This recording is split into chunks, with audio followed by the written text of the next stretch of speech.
Shalom, selamat bertemu kembali Bapak Ibu dan Saudara-saudara yang dikasihi oleh Tuhan Yesus Kristus dalam Renungan Harian dari HKBP Batam Lubuk Baca.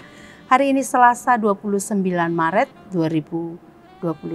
Kiranya kasih Tuhan senantiasa menyertai kehidupan kita semua. Sebelum kita mendengarkan firman Tuhan, mari kita memuji Dia, kita bernyanyi.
Kita berdoa. Bapa, kami bersyukur dan berterima kasih kepadamu untuk kasih setiamu yang senantiasa menyertai kehidupan kami hingga saat ini. Kami berterima kasih karena Tuhan kembali mengizinkan kami pada saat ini untuk boleh mendengarkan firman-Mu sebagai renungan sepanjang hari ini. Biarlah Tuhan Roh-Mu yang kudus menolong setiap kami anak-anak-Mu yang tengah mendengarkan renungan ini. Biar kami boleh menerima firman-Mu dengan segala kerendahan hati. Terpuji Engkau Bapa, dalam nama Yesus kami berdoa. Amin. Saudara-saudara yang dikasihi oleh Tuhan Yesus Kristus, firman Tuhan sebagai renungan pada hari ini yaitu yang tertulis dalam surat 1 Yohanes pasal 4 ayat 10. Beginilah firman Tuhan.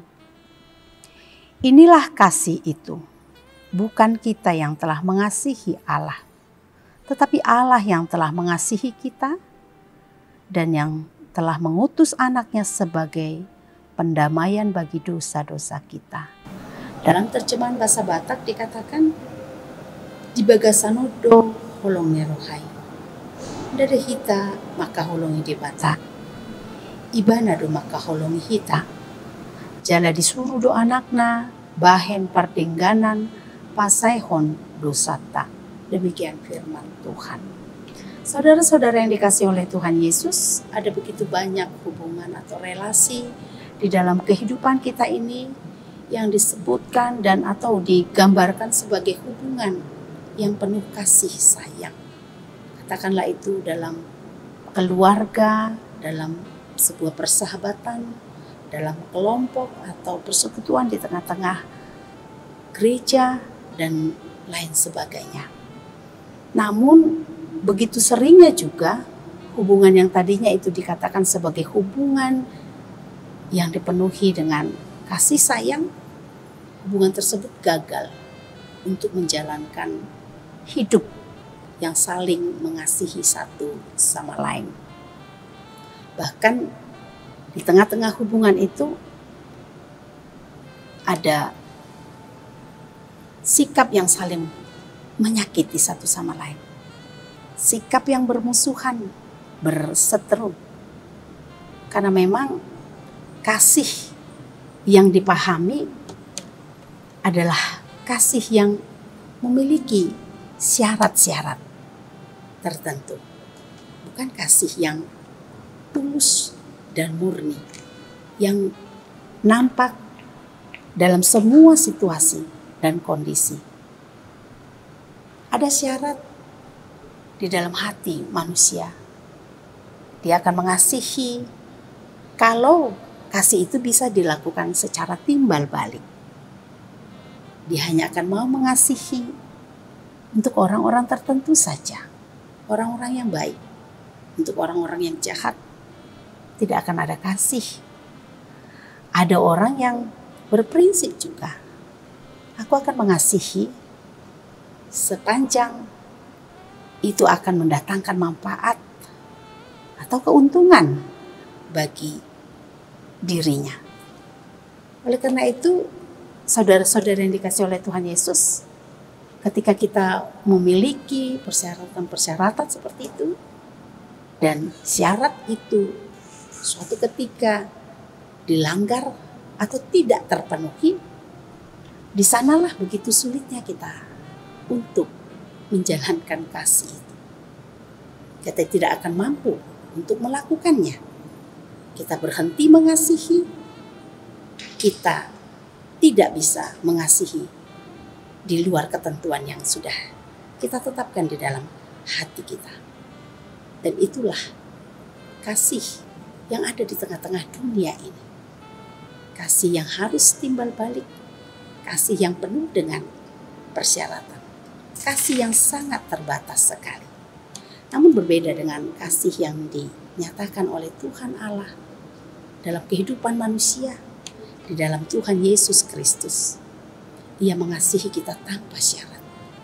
Ia mengasihi kita bukan karena kita baik, bukan karena kita cukup pantas untuk dikasihi, tapi justru kita adalah orang-orang pendosa besar. Dia mengasihi kita bukan karena kita yang datang untuk mencari, berupaya, tetapi justru Dia mengasihi kita karena Dia mencari kita, mencari domba yang tersesat. Dia mengasihi kita bukan karena kita adalah orang-orang yang tahu berterima kasih atas kasih yang Dia berikan. Saudara-saudara, Allah mengasihi kita sebagaimana adanya kita, dengan segala kekurangan, kelemahan, kejahatan, dosa-dosa kita. Dan kasih-Nya itu dinyatakan lewat pengorbanannya. Ia telah mengutus anak-Nya sebagai pendamaian bagi dosa-dosa kita. Demikian firman Tuhan sebagai renungan hari ini. Oleh karena itu, saudara-saudara yang dikasihi oleh Tuhan Yesus, kalau manusia memiliki hubungan yang berdamai dengan Allah, itu bukan karena manusia yang mengupayakan supaya perdamaian itu terjadi. Tetapi Allah, oleh karena dorongan kasih-Nya yang begitu besar, kasih yang tanpa syarat itu, Allah lah yang berinisiatif untuk mendamaikan dirinya dengan manusia berdosa, dengan saya, dengan saudara, dengan kita semua.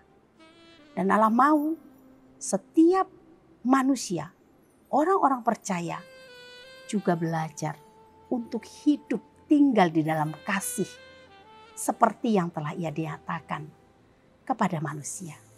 Dia mau kita mengasihi tidak lagi dengan cara kasih yang diajarkan oleh dunia ini yang penuh dengan berbagai syarat tersebut. Tetapi Allah mau kita juga hidup mengasihi orang lain, mengasihi sesama kita, sama seperti caranya mengasihi kita.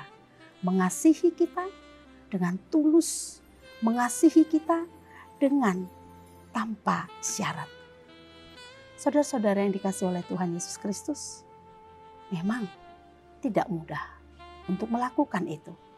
Mengasihi seperti cara Allah mengasihi kita.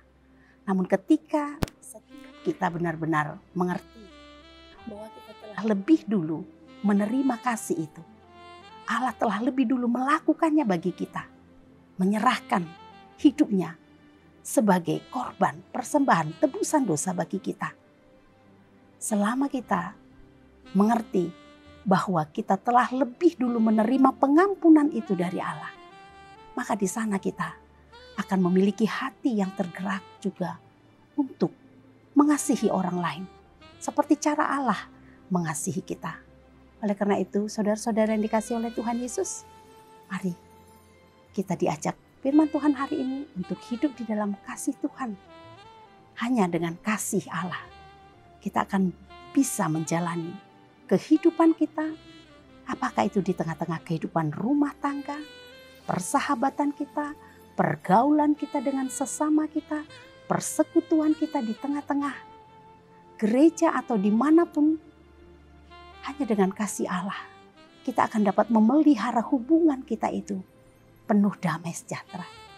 Hanya kasih Allah yang telah dinyatakan dalam Yesus Kristus, itulah yang mampu menyempurnakan kehidupan kita di dalam damai sejahtera. Mari, biar kasih Allah yang tinggal di dalam kita. Mari, biar kasih Allah yang merangkul kehidupan kita, persekutuan kita, kehidupan keluarga kita, persahabatan kita, supaya kita benar-benar boleh menjalaninya dengan kasih yang sejati. Amin. Tuhan Yesus memberkati. Kita berdoa. Bapa, kami bersyukur kepadamu untuk kasih-Mu yang telah Engkau nyatakan bagi kami.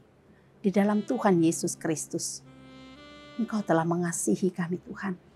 Meskipun kami tidak pantas untuk Engkau kasihi. Karena kami adalah orang-orang berdosa. Orang-orang yang penuh dengan kejahatan. Namun terima kasih Tuhan. Karena Engkau mengasihi kami sebagaimana ada kami Tuhan. Karena itu ajarlah supaya kami juga boleh senantiasa mengerti itu, merenungkan itu dalam kehidupan kami. Dan kami juga boleh melakukannya Tuhan. Untuk mengasihi sesama kami seperti cara Tuhan mengasihi kami. Terima kasih Bapa di sorga, berkati setiap kami anak-anak-Mu yang tengah mendengarkan renungan ini. Biarlah firman-Mu Tuhan mengubahkan hati kami, mengubahkan hidup kami, sehingga kami benar-benar boleh hidup seturut dengan kehendak-Mu, hidup di dalam kasih yang murni. Terpuji Engkau Bapa, di dalam nama Tuhan Yesus Kristus. Kami menyerahkan segenap hidup kami sepanjang hari ini. Amin. Saudara-saudara yang dikasihi Tuhan Yesus Kristus, mari terus kita memelihara kesehatan kita. Kita menjaganya dengan menuruti semua protokol kesehatan yang telah ditetapkan. Tuhan Yesus memberkati kita. Sampai jumpa.